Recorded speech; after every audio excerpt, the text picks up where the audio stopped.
은 18장 17절입니다. 송사에서는 먼저 온 사람의 말이 바른 것 같으나 그의 상대자가 와서 밝히느니라. 아멘. 송사는 잘잘못을 가리는 일이고 그에 따라서 보상이 주어지기도 하고 형벌이 내려지기도 합니다. 아주 중요하죠. 사람의 명예가 높아지기도 하고 명예가 떨어뜨리지고 빼앗기고 어떨 때는 목숨이 오가는 아주 중요한 일이 송사입니다. 그래서 재판하는 데 있어서는 절대 오류가 있어서는 안 되겠고 거짓말이 있어서는 안 될 것입니다. 근데 문제는 뭐냐면요, 서로가 자기가 옳다 하지 내가 틀렸습니다 말하는 경우는 없기 때문에 조금이라도 공정하게 판단하기 위해서는 재판장이나 배심원들이 어떻게 해야 내가 바르게 판단할 수 있을까에 대한 어떤 기준을 좀 갖고 있어야 되고 사람의 심리에 대해서 바르게 보는 시각도 좀 갖고 있어야 합니다. 그래서 중요한 것이 오늘 이 말씀입니다. 대개는 우리가 두 당사자의 말을 듣게 되는 경우에 먼저 들은 말에 의해서 마음이 먼저 지배를 받는 경우가 많습니다.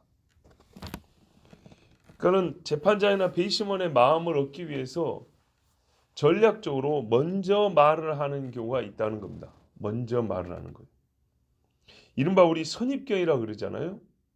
먼저 듣고 먼저 또 지식을 갖게 되면 지적으로나 감정적으로 뭐가 먼저 자리를 잡게 되면요, 그 다음의 것이 뒤집기가 어렵습니다. 순서만 바뀌었을 뿐인데 먼저 알고 있는 것 때문에 뒤의 것이 만약에 백지 상태였으면 충분히 설득도 되고 납득이 됐을 건데 먼저 내가 어떤 다른 관점을 갖고 있게 되면 뒤의 말이 이 먼저 있는 것을 밀어내고 내 마음을 지배하기란 참으로 어렵습니다. 그래서 뒤에 말하는 자들이 억울함을 호소하는 경우가 많고 분명히 재판장이나 배심원들이 내 말을 듣고 이해가 될 것 같은데 왜 이해를 못한가 했더니 앞서 누가 기름칠을 해놓은 게 있는 거예요. 아니면 벽을 쌓아놓은 게 있는 거죠. 그래서 안간힘을 써야 할 때가 있어요. 자, 오해하지 말 것은 뒤에 말하는 사람이 항상 옳고 앞에 말하는 사람이 항상 그러다 그런 뜻은 아닙니다. 그런 건 아닌데 우리가 보통 보면 잘못한 사람이 선수를 치는 경우가 많긴 해요. 왜요? 먼저 말하면 사람들 마음속에 이 들은 말에 의해서 생각이나 감정에 이 먼저 자리 잡는 게 있단 말이죠. 이걸 알기 때문에 잘못한 사람이 균등한 상태에서는 자기가 불리한 줄 알기 때문에 잘못한 사람이 먼저 마음을 뺏으려고 애를 쓰기 마련이에요. 이해가 되시죠? 예. 자기가 객관적 상태에서 잘못한 걸 알기 때문에 조금이라도 자기 유리한 쪽으로 하려면 말이라도 먼저 해야 되는 거예요. 먼저 쉴드를 친다 그러죠. 예. 그래서 보통 먼저 말하는 쪽이 부정한 짓을 했을 경우가 많아요. 우리 속담에도 도둑이 재발절인다 하는 것처럼 말이죠. 이제 이런 경우에 의로운 자나 무지한 자가 뒤에서 뒤따라 말을 하면 불리한 경우가 많다고 말입니다. 억울한 경우가 많고, 물론 뒤에 말을 했지만 이걸 뒤집어 버린다 하면 그 반전 효과는 훨씬 더 크겠죠. 그런데 뒤집기가 어려운 게 문제라는 겁니다. 자, 그래서 이 본문 말씀은요, 이런 사람들의 심리를 다 포착하고 행위의 특징을 우리에게 가르쳐 주는 겁니다. 판단자가 착오 없이 판단할 수 있도록 좀 더 객관적이고 균형 있게 판단할 수 있도록 도와주는 겁니다. 즉, 네가 누군가의 말을 먼저 들으면 그 먼저 한 사람의 말을 듣고 네 마음이 뒤에 말을 들을 것보다 20-30% 먼저 뺏겼다는 것을 알고 판단하라는 겁니다. 예. 네가 아니라 해도 선입견을 가지기 쉽다는 것, 판단자인 내가 선입견을 갖고 판단하기 쉽다는 것, 스스로 네 마음이 그렇게 기울어져 있다는 것을 알고 판단해라. 이것만 해도 굉장하게 도움이 되죠. 예. 자, 그래서 오늘 말씀을 조금 분해를 해서 정리를 다시 해보면, 첫째로 두 당사자 간 다툼이 있을 때에는 재빠르게 와서 자기 사건을 미리미리 말하고 변명하는 사람이 있을 것인데, 그 사람이 그릇한 사람일 가능성이 크다. 조금이라도 먼저 말해서 재판하고 판단하는 사람의 마음을 얻고 싶은 거죠. 두 번째, 앞 사람의 말을 듣고 모든 내막을 다 들은 것처럼 아는 것처럼 성급하게 판단하지 마라. 내 마음이 스스로 치우칠 가능성이 있다는 것을 생각하고 객관적으로 판단하기를 힘써야 한다. 세 번째는 뒤에 말하는 사람이 그렇다고 뭐 항상 옳은 것은 아니지만, 그 뒤 사람이 말을 할 때 여차하면 상황이 변호가 아니라 변명처럼 억지스러운 핑계를 대는 것처럼 말하게 되는 경우가 있어요. 그러니까 둘이 와서 똑같이 말했으면은 둘 다 서로 자기 변호일 텐데, 이쪽 사람이 먼저 자기 유리하게 말하고 나니까 뒷사람은 그냥 정당히 변호라는 게 아니라 저 사람이 잘못 말한 것에 대해서 생각지도 못한 변명을 하게 되는 수가 있어요. 이 사건이 아니라 저 사람이 말을 삐뚤게 해가지고 엄한 것이 아니라고 막 얘기를 해야 되는 막 이상한 경우가 있어요. 그러면은 얼마나 마음이 답답하고 정말 미칠 것 같죠. 그래서 자, 그래서 오히려 이 뒷사람이 구차한 변명하는 것처럼 그렇게 보이는 수가 있어요. 그래서 봐봐, 이거 막 억지로 막 핑계대고 막 변명하는 거 봐봐. 그게 아니라 첫 번째 사람이 객관적으로 말하지 않냐고 자기 유리한 쪽으로 상황을 돌려놨기 때문에, 없는 거를 더 붙이기도 하고 있는 걸 빼기도 했기 때문에, 자, 있는 거를 가지고 내가 옳다라고 말한 게 아니라 옳다라고 말하기 위해서 자기 유리하도록 없는 거를 붙이고 있는 거는 잘라내고 이렇기 때문에, 뒷사람은 없는 거 붙인 거를 지워내고 있는 거 잘라낸 거 다시 가져오고 원상태로 만든 다음에 원사건 안에서 내가 옳다, 요 두 가지 일을 해야 되는 거예요. 그러니까는 뒷사람은 힘이 더 들고 막 오히려 더 말이 많아질 수밖에 없고 당황이 되고, 그러니까 밖에서 볼 때는 저 봐, 지가 잘못해놓고 말이 많고 이것저것 쓸데없는 것들이 많고 얼굴도 그냥 막 긴장해가지고 이런 소리가 나온다는 거죠.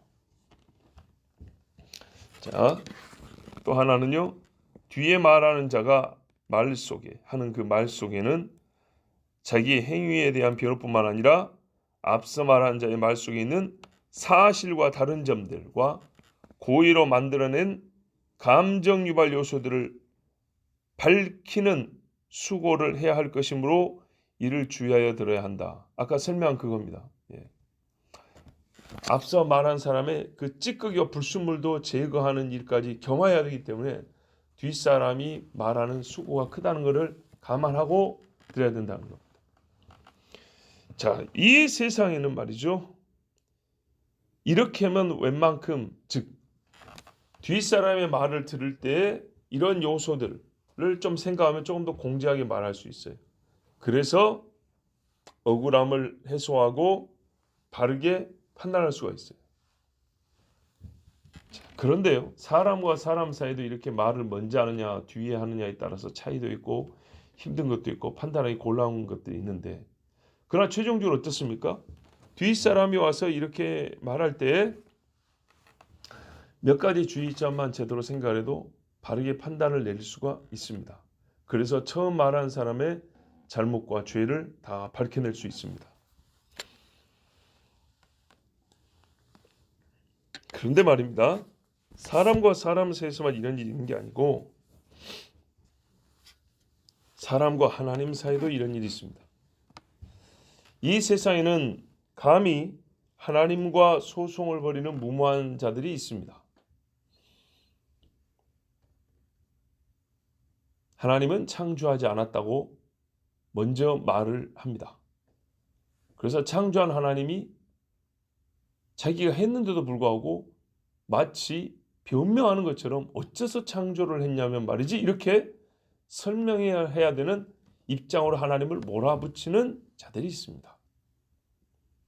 정신분석학과 각종 정치사상과 윤리학과 잡다한 과학기술로 하나님은 없다. 하나님은 옳지 아니하다. 사람은 대속죄 없이 구원을 얻을 수 있다. 기적은 없고 사후세계도 없고 천국과 지옥도 없고 심판과 벌도 상도 없다. 성경은 믿을 수 없는 책이다는 등등으로 하나님보다 먼저 입을 열어서 하나님을 공격하는 사람들이 많습니다. 이렇게 듣고 살아다 보니까 사람들이 하나님을 만났을 때 아, 하나님이시군요. 이러지 못하고 당신 누구요? 이렇게 말하는 경우가 많습니다.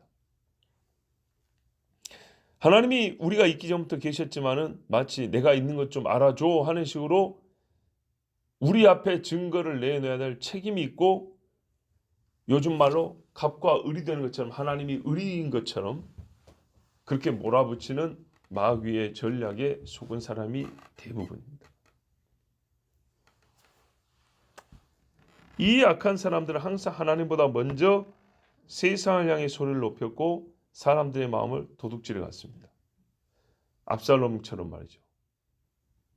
그래서 다윗이 다시 자기 집을 찾으려고 전쟁을 어렵게 해야 될 수밖에 없었던 그런 입장으로 하나님을 만들어가는 사람들이 있습니다. 거기다가 세상은 그들 편입니다.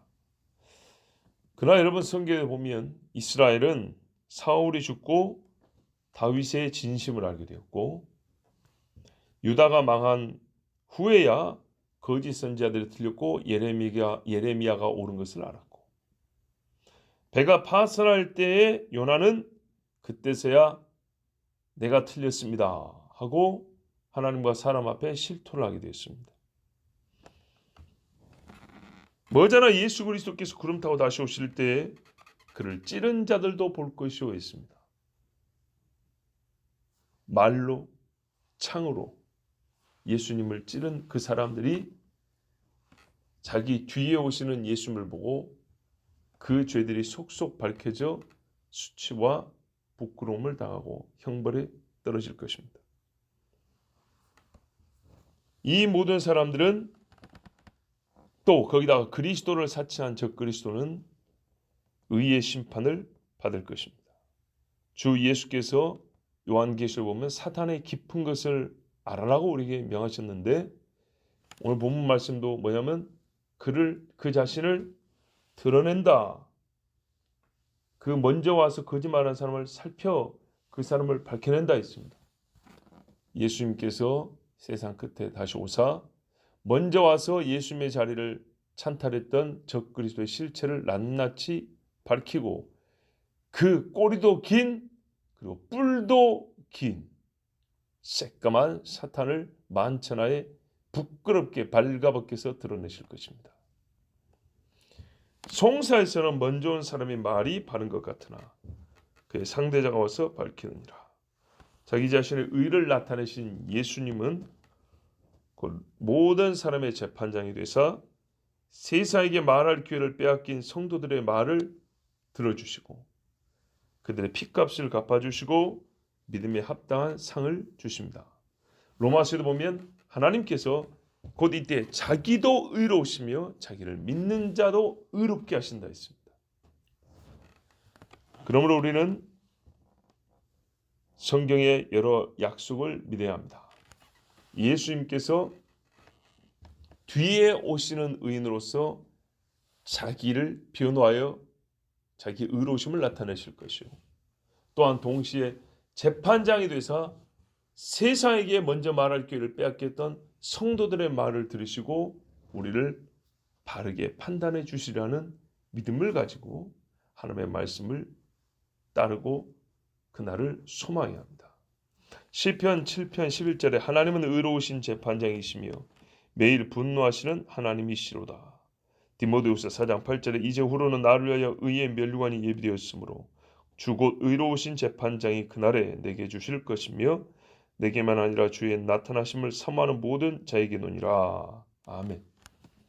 이 말씀을 믿으시고 먼저는 세상에게 말할 기회를 뺏긴 예수님을 우리가 변호하여 바르게 그분의 의로우심을 판단하여 드러낼 것이요, 훗날에는 예수께서 우리의 재판장이 되셔서 세상에게 말할 기회를 뺏긴 성도를 변호하시고 우리를 바르게 재판해 주실 것을 믿고 우리는 소망해야겠습니다.